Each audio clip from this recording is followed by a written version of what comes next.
Hello, my life path 8. Welcome to your numerology quantum reading with me, Jocelyn, the Quantum Queen. So, if you guys have noticed, I have not done these in months, but I was feeling really drawn to it again this week. So here we are. If you've clicked on this video, you probably do know your life path number, but on the off chance that you don't, you can go down below in the description box and there will be instructions on how to calculate your life path number. And pretty much the gist is that you add up the numbers in your date of birth and then eventually reduce it down to one number, and that is your life path number.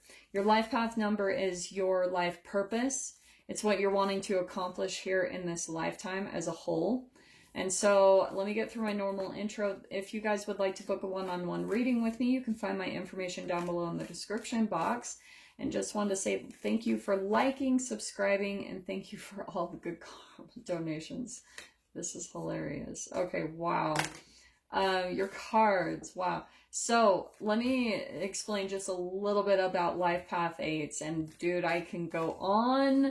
So, Life Path 8s are empire builders. They have the potential to be really successful at like business and making money just because they are hard workers. And the way I always view Life Path 8s, at least the positive side of a Life Path 8, every number has a shadow side. So always keep that in mind. But the general like light side of Life Path 8s is that they tend to, wow, yeah. Have you guys ever seen that meme or that picture of like the difference between a leader and a boss? A boss is like, you know, he's sitting on a throne and he's got like people that are, you know, like in Egyptian days where people would like carry the, you know, the pharaoh on a thing on their backs and he's like cracking the whip. Maybe he didn't crack a whip, but I'm saying that the difference between a boss and a leader, a boss is like on the sidelines telling everyone what to do. A leader is in the trenches. Like they're pulling the weight with their crew, with their team.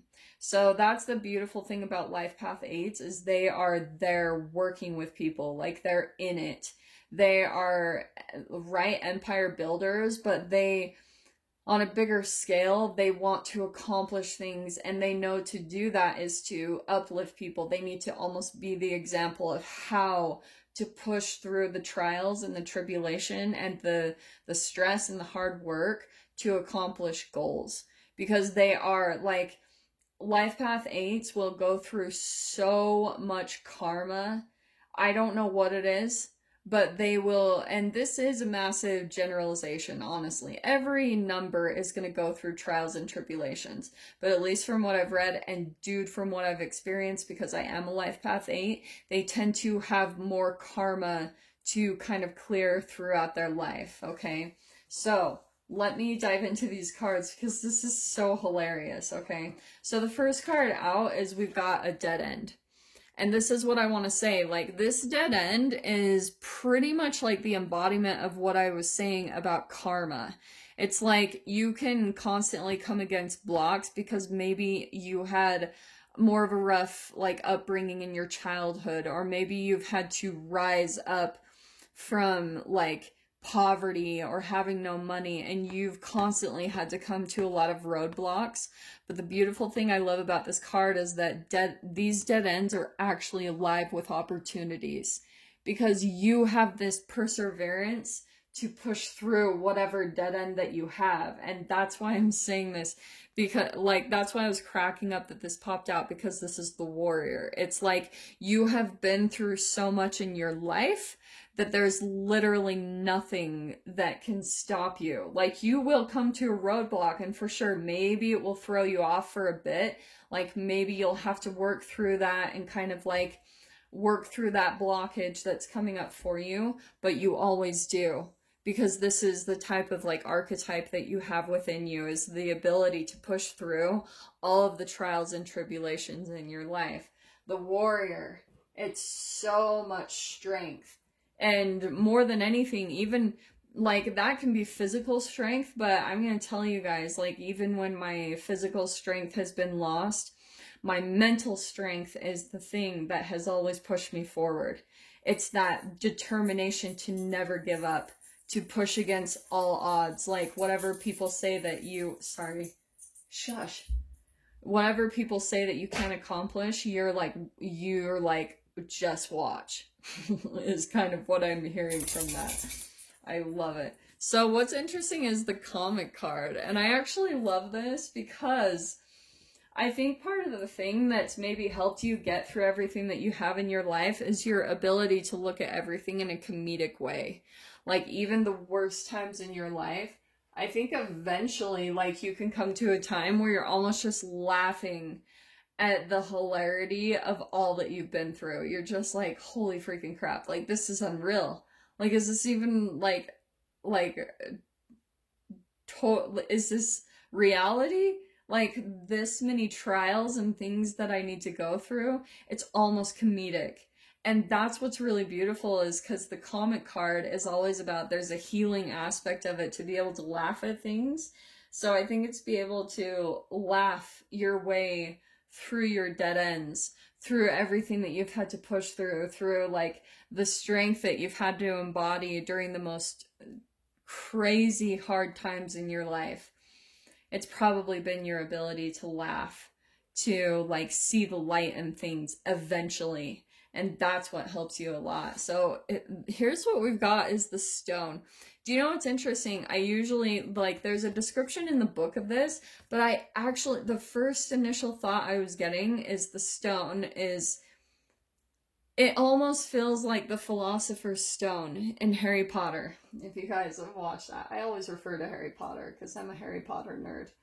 But it's almost like you're able to, the Philosopher's Stone, it has this magic ability to prolong your life.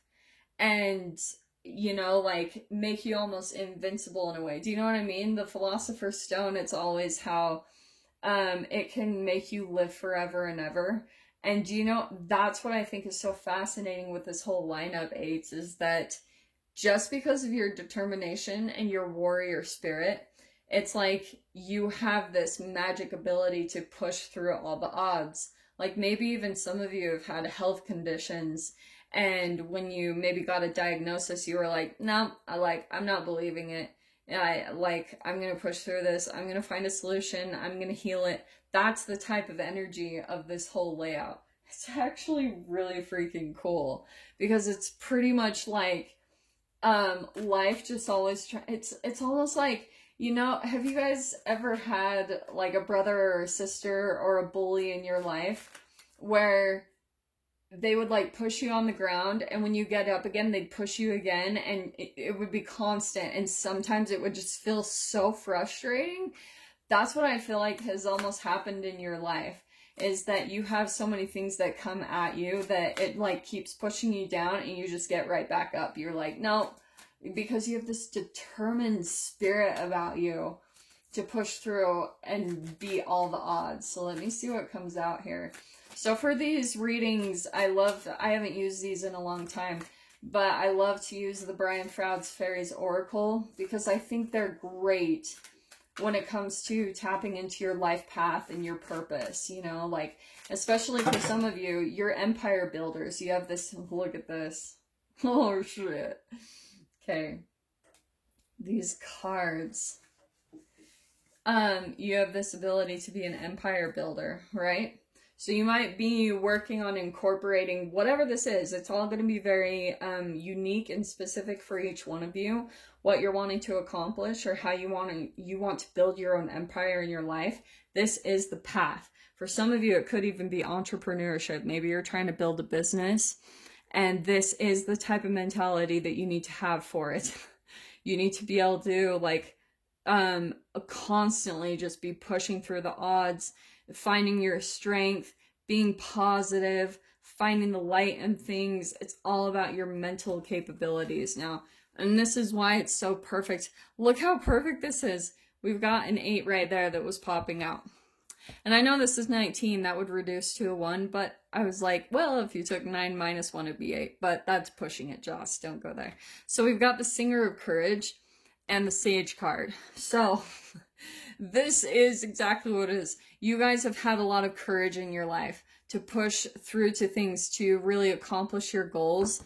And the Sage, what's really cool is through this process, whatever you guys have been through, you have acquired a lot of wisdom. Like, look how he's just like battered. Like, he's like missing an eyeball, and that's why I feel like he's kind of like white and gray. Some of you might have actually been through that, where it's just taken a toll on your body, like whatever it is that you've had to accomplish to reach your goals. And this is why, because that knowledge, the Sage, it's all about, that's what's going to make you really successful and to be able to build your empire. You need to embody that Sage. Like, you need to have that infinite wisdom, because that's what's going to help you to see things in a different light. It's going to help you to, like, be very successful in the thing that you're wanting to accomplish. You know what I mean? Okay, so I am going to take this card because this popped out on the ground. So we have got that popped out, Fairies of the Future. There's this thing, see how they're all like kind of looking to the future, right? But look at her right there. She's, if you can see, she's kind of looking down. She's kind of looking backwards. And I guess what I want to say for you guys right now is, like, don't look backwards, you know, keep pushing forward to the future, because this path, especially for a life path, it can sometimes be lonely. It can be sometimes this lone wolf where you're constantly having to evolve, because especially for some of you, for example, if you were raised in a lower vibration type of energy, maybe an abusive family, or maybe in a poverty state, you are constantly going to be on the path of cutting people out and elevating, cutting things out, elevating. It's a constant process with that, because once you finally get up to this state is when things are going to stick. Like, things are going to be more concrete. So that's what I think is kind of, I guess, the message for today, is that don't look backwards, because maybe a part of you comes to a point where you're like, it starts to settle in. Once you really sit down and let your emotions like filter through you, you start to feel alone, and maybe you want to reach out to people. And I guess what I want to say is, only reach out to the people that the universe brings into you. Like I said, don't go back to the past, because the past, if you look at old relationships, like maybe there's some people that you look back on and you miss them or you miss the connection. But if you stay really realistic, there was probably a reason why you disconnected and separated from them in the first place. Like, there were probably a lot of shadowy things about the relationships, a lot of negative things that happened. And the only real reason that you're tempted to reach out to them, or that you're thinking about them, is just because of where you're at vibrationally in the moment. You're feeling lonely, or you're just looking back at the past, okay? That's for some of you. The other thing with Fairies of the Future that I'm getting is that maybe even for some of you, you are on this really progressive, like, forward movement in your life. And maybe some of you are just looking back and seeing how far you've come, which is really beautiful. That's the best way to look back at the past, is to see, like, your progress, to see, like, how far you've come, how much you've elevated, how all of your hard work has paid off. That's so healthy to look at it in that way. I'm so sorry. Like, seriously, that might just be the only cards that come out. I'm trying to see if anything pops out, but nothing really is. Your cards are a little bit more like staying under the surface. Like, they don't really want to come out, but I am going to get 2 more. I want to at least get 2 more, so bear with me for a minute, okay? What else can we get? Just fast forward through this, because I'm probably not going to say anything useful. Come on. There we go. Oh, look at that. Okay, we've got the Singer of Intuition. Okay, guys, this is your connection to the freaking universe, okay? It's going to be through your intuition. It's like, and I'm going to say, the more that you guys push forward and elevate yourself, you're going to notice that your intuition becomes stronger and stronger. That's you, like, respecting yourself, acknowledging what's best for you. And as you do that, you're going to become really authentic within yourself. And you're going to create this strong relationship with yourself, which clears up a lot of like negative energies in your mind and in your body, which then causes your intuition to be like on point. So that's what I want to say, is really trust the things that you're picking up on. Because yeah, look at that. A lot of people have got this card. This is undressing of a salad. It's achieving the impossible. So that's what I want to say for you guys. There's something here about that you're wanting to accomplish. So maybe currently you guys are at some type of a dead end. And I guess what I want to say the most is it's going to take some courage as you push to the next phase that you're moving into. And it will take a lot of your wisdom. Like, look back at the past and how you've accomplished things before. And that's going to be the thing that's going to help you push back past any blockages that you come to, any type of dead ends. Okay, so really take a look at your own process, because that at least helps me a lot. I make a lot of journal entries and voice recordings on how I got through things, because you can forget. It's crazy. But that's what I want to say too about fairies of the future. You guys are moving forward, but maybe the beneficial thing sometimes is to look back at how you accomplished things before and how you push forward, and listen to your intuition, because straight up, you are going to achieve the impossible, whatever that is for you guys. And maybe it's getting through some type of blockage that you're currently in. So I'm going to dive into the extended with this. If you guys want to join me over there, feel free. Go down below, click on the Vimeo link, and I'll see you on the other side. But my life path 8s, oh, I love you so much. If this is where we leave things, I'm sending you guys so much love. Wishing you all the very best, and I'll see you in your next reading. Take care.